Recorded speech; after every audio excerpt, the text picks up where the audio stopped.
Today we are looking at an order for a customer in Colorado. We have just finished up work on this Clipper 167 seed cleaner and this Javelin 16-4 auger. We're going to do a walk around of this order. The customer ordered this 167 seed cleaner all tuned up and put through the shop and made mechanically sound. He wanted to pair it with this brand new Javelin 16-4 auger. We manufacture this unit. There's a variety of options for these augers.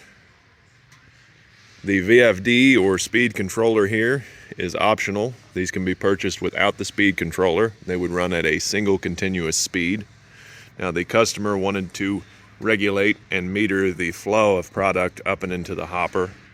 So we equipped it with this speed controller here to adjust the speed of the auger.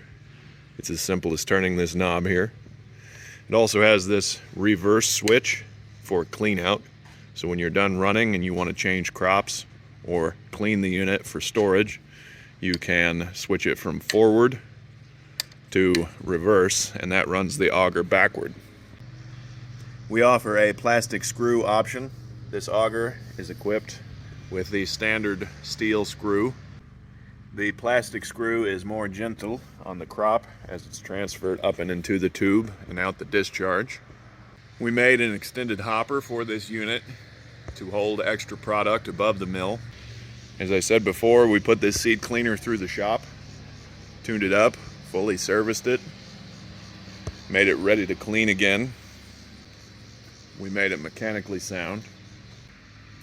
And as I said before, the customer purchased this new Javelin 16-4 auger to feed the unit. The auger will transfer the unclean product up into the hopper of the seed cleaner.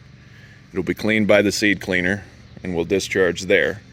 Now you could use another Javelin to take the clean grain away from the seed cleaner and discharge it into a gravity flow wagon or other processing machine. The customer in Colorado has his own auger that he will be using for this. It's just an all-around nice setup. We wanted to document this before we load it up and send it to Colorado. Thank you for watching.